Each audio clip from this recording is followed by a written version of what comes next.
Hello ನಮಸ್ತೆ ಎಲ್ಲರಿಗೂ welcome to Nisha cooking channel. Please ಯಾರು ಹೊಸಬ್ರು ನನ್ನ ಚಾನಲ್ ನೋಡ್ತಿದ್ದೀರೋ ಪ್ಲೀಸ್ ನನ್ನ ಚಾನಲ್ ಸಬ್ಸ್ಕ್ರೈಬ್ ಮಾಡ್ಕೊಳ್ಳಿ, ಹಾಗೆ ಸಪೋರ್ಟ್ ಮಾಡಿ. ಬನ್ನಿ ಇವತ್ತೊಂದು ಸಾಯಂಕಾಲ ಸ್ನ್ಯಾಕ್ಸ್ಗಾಗಿ ಒಂದು ಸಿಂಪಲ್ಲಾಗಿ ರೆಸಿಪಿ ಮಾಡಿದ್ದೀನಿ, ತುಂಬ ಚೆನ್ನಾಗಿದೆ. ನೀವು ಕೂಡ ಒಂದ್ಸಲ ಟ್ರೈ ಮಾಡಿ. ಆಲೂ ಬೋಂಡಾ ಇವತ್ತು today my home special. Welcome all guys. Thank you so much. ಇದು ಹೇಗೆ ಮಾಡೋದಂತ ನಿಮ್ಗೆ ಸಿಂಪಲ್ಲಾಗಿ ಹೇಳ್ಕೊಡ್ತೀನಿ. ನೋಡಿ ಇದು ಹೆಚ್ಚಿ ನೋಡಿದ್ರೆ ಈ ಥರ ಎಲ್ಲ ಒಳಗಡೆ ಎಲ್ಲ ಬೆನೆದಿರಬೇಕು, ಬಾಯ್ಲ್ ಆಗಿರಬೇಕು.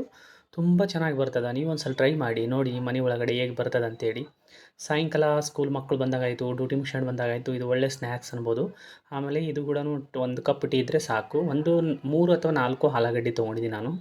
ಆಲೂಗಡ್ಡೆ ತೊಗೊಂಡು ನೀಟಾಗಿ ಬಾಯ್ಲ್ ಮಾಡ್ಕೊಂಡಿದ್ದೀನಿ. ನೀಟಾಗಿ ಕುದಿಬೇಕು ಯಾವಾಗಲೂ ಆಲೂಗಡ್ಡೆ. ಕುದ್ಮೇಲೆ ತೊಗಟೆ ಎಲ್ಲ ತೆಗೆದ್ಮೇಲೆ ಮತ್ತೊಂದು ಬಾಯ್ಲ್ ಒಳಗೆ ಹಾಕ್ಕೊಂಡಿದ್ದೀನಿ. ಇದು ಹಾಕ್ಕೊಂಡ ಮೇಲೆ ನಾವು ಒಂದು ಅರ್ಧ ಸ್ಪೂನಷ್ಟು ಚಿಲ್ಲಿ ಪೌಡರ್, ಒಂದು ಚುಟಿಕೆ ಅರಿಶಿನ ಪೌಡರ್, ಆಮೇಲೆ ಒಂದು ಚೌಟಿಕೆ ಧನಿಯಾ ಪೌಡರ್, ಹಾಗೆ ರುಚಿ ತಕ್ಕಂತೆ ಉಪ್ಪು, ಆಮೇಲೆ ಸ್ವಲ್ಪ ಸಕ್ಕರೆ ಹಾಕ್ಕೊಳ್ಳೋಣ, ತುಂಬ ಚೆನ್ನಾಗಿರ್ತದೆ. ಆಮೇಲೆ ಒಂದು ಸ್ವಲ್ಪ ಕರಿಬೇವು, ಕೊತ್ತಂಬರಿ ಹಾಕ್ಕೊಂಡು ನೀಟಾಗಿ ಇದನ್ನು ಸ್ಪೂನಿಲ್ಲರಾಯಿತು ಕೈಲರಾಯಿತು ನೀಟಾಗಿ ಕಲಿಸ್ಕೊಂಬಿಡಿ. ಮಿಕ್ಸ್ ಮಾಡಿ, ಎಲ್ಲದು ಆಲ್ ಮಿಕ್ಸ್ ಮಾಡಿ. ಮಿಕ್ಸ್ ಮಾಡಿದ್ಮೇಲೆ ನೋಡಿ ಈ ಥರ ಸಣ್ಣ ಉಂಡೆ ಕಟ್ಟಿ ಆಲೂಗಡ್ಡೆದು ಸಣ್ಣ ಉಂಡೆ ಕಟ್ಟಿ ಆದಮೇಲೆ ಒಂದು ಪ್ಲೇಟ್ ಒಳಗಡೆ ಸೈಡಿಗೆ ಇಟ್ಕೊಳ್ಳಿ. ಎಲ್ಲದು ಫಸ್ಟ್ ಒಂದು ಕಡೆ ಸೈಡ್ ಕಟ್ಟಿ ಇಟ್ಕೊಂಬಿಡ. ನಾವು ತುಂಬ ರುಚಿ ಬರ್ತದೆ, ತುಂಬ ಇಷ್ಟ ಆಗುತ್ತೆ ಎಲ್ಲರಿಗೂ ಕೂಡ. ಇದು ಸಿಂಪಲ್ ರೆಸಿಪಿ ಅಂತ ಹೇಳ್ಬೋದು. ನೋಡಿ ಎಷ್ಟು ನೀಟಾಗಿ ಉಂಡೆ ಕಟ್ಟಿದೆ ನೋಡಿ, ಒಂದೇ ಸೈಜಾಗಿ. ಆಮೇಲೆ ಇದಕ್ಕೆ ಒಂದು 2 ಕಪ್ಪು ಸಾಲ್ಕು. ಇಷ್ಟು ಉಂಡೆಗೆ ಇಷ್ಟು ಆಗುತ್ತೆ ಹಿಟ್ಟು ಅಂತ ನನಗೆ ಗೊತ್ತು. ಮೆಜರ್ಮೆಂಟ್ 2 ಕಪ್ಪು ನಾನು ಹಸಿ ಕಡಲೆ ಹಿಟ್ಟು ತೊಗೊಂಡಿದ್ದೀನಿ. ಇದಕ್ಕೆ ಒಂದು ಸ್ವಲ್ಪ ಅಜ್ವಾನ ಹಾಕ್ತಾಯಿದ್ದೀನಿ, ಒಂದು ಚುಟಿಕೆ ಅಜ್ವಾನ ಹಾಕ್ತಾಯಿದ್ದೀನಿ. ಆಮೇಲೆ ರುಚಿ ತಕ್ಕಂತೆ ಉಪ್ಪು, ಆಮೇಲೆ ಮನೇಲಿ ಅಡಿಗೆ ಸೋಡಾ ಇದ್ದರೆ ಅಡಿಗೆ ಸೋಡಾ ಯೂಸ್ ಮಾಡಿ, ಇಲ್ಲಾಂದ್ರೆ ಸ್ಕಿಪ್ ಮಾಡಿ, ನೋ ಪ್ರಾಬ್ಲಮ್. ಆದಮೇಲೆ ಇದನ್ನೇನು ಮಾಡಬೇಕಂದ್ರೆ ಸ್ಪೂನಲ್ಲಿ ಎಲ್ಲ ಮಿಕ್ಸ್ ಮಾಡಿ ದಯವಿಟ್ಟು. ಮಿಕ್ಸ್ ಆದಮೇಲೆ ಇದು ತುಂಬ ಚೆನ್ನಾಗಿ ಬರ್ತದೆ. ಒಳ್ಳೆ ರೆಸಿಪಿ ಅಂತಲೇ ಹೇಳ್ಬೋದು.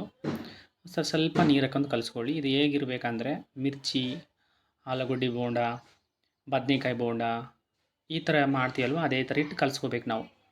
ನೋಡಿ ಎಷ್ಟು ನೀಟಾಗಿ ಕಲಿಸ್ಕೊಂಡಿದ್ದೀನಂತೆ. ಇದೇ ಥರ ನೀಟಾಗಿ ಕಲಿಸ್ಕೊಳ್ಳಿ. ಸ್ವಲ್ಪ ನೀರು ಹಾಕ್ಕೊಂಡು ಕಲಿಸ್ಕೊಳ್ಳಿ. ಜಾಸ್ತಿ ನೀರು ಹಾಕಂದರೆ ಹೆಚ್ಚು ಕಡಿಮೆ ಆಗಿಬಿಡ್ತದಲ್ವ, ಅದಕ್ಕೆ ಸ್ವಲ್ಪ ಹಾಕ್ಕೊಳ್ಳಿ. ಇದನ್ನೇನು ಮಾಡೋಣ ಅಂದರೆ ಒಂದು 5-10 ನಿಮಿಷ ಬಿಟ್ಬಿಡೋಣ. ನೆನೆಕ್ಕಿಟ್ಟು ಬಿಟ್ಟಾದಮೇಲೆ ಓಪನ್ ಮಾಡಿ ನೋಡಿ ಎಷ್ಟು ನೀಟಾಗಿ ಬಂದಿದೆ ನೋಡಿ ಇದು. ಆಮೇಲೆ ಇದು ಒಂದೊಂದು ಹಾಲುನ ಈ ಥರ ಹಿಟ್ಟೊಳಗೆ ಎದ್ದಿ ಎಣ್ಣೆ ಆಲ್ರೆಡಿ ಕಾಯ್ದಿದೆ.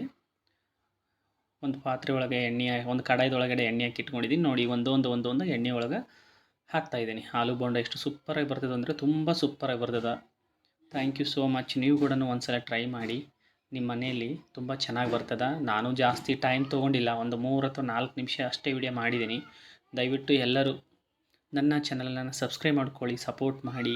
ನಿಮ್ಮೆಲ್ಲರ ಆಶೀರ್ವಾದ ಓಕೆನಾ. Thank you so much. ನೋಡಿ ಎಷ್ಟು ನೀಟಾಗಿ ಬಂದು ಸ್ವಲ್ಪ ಬ್ರೌನ್ ಕಲರ್ ಆಗೋವರೆಗೆ ಫ್ರೈ ಮಾಡಿ ಯಾವಾಗಲೂ.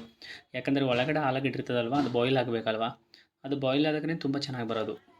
ಯಾವಾಗಲೂ ಯಾವುದೇ ನೀವು ಮಿರ್ಚಿ ಮಾಡಿ, ಯಾವುದೇ ಐಟಮ್ಸ್, ಬಜ್ಜಿ ಐಟಮ್ಸ್ ಮಾಡಿ, ಈ ಥರ ಬ್ರೌನ್ ಕಲರ್ ಆಗಿರ್ಬೇಕು ನೋಡಿ. ಎಷ್ಟು ತುಂಬ ಚೆನ್ನಾಗಿ ಬರ್ತದೆ. ಆದಷ್ಟು ತುಂಬ ನೀಟಾಗಿ ಬರ್ತದೆ, ಯಾವುದೂ ಮಿಸ್ಟೇಕ್ ಆಗೋಲ್ಲ. ಆದಷ್ಟು ಕೂಡ ನೀವು ಒಂದ್ಸಲ ಟ್ರೈ ಮಾಡಿ, ಹೇಗಾಗಿದೆ ಅಂತ ನನಗೆ ಕಮೆಂಟ್ಸ್ ಮಾಡಿ ದಯವಿಟ್ಟು ಓಕೆನಾ. Thank you so much. ಎಲ್ಲರೂ ನನ್ನ ವಿಡಿಯೋ ನೋಡೋದಕ್ಕೆ, ಸಪೋರ್ಟ್ ಮಾಡೋದಕ್ಕೆ. Love you all guys. Thank you. ನೋಡಿ ಸೂಪರಾಗಿದೆ. ಇನ್ನೊಂದು ತಿಂದರೆ ಇನ್ನೊಂದು ತಿನ್ನಬೇಕು ಅನ್ನಿಸುವಂಥ ಆಲೂಗಡ್ಡೆ ಬೋಂಡ.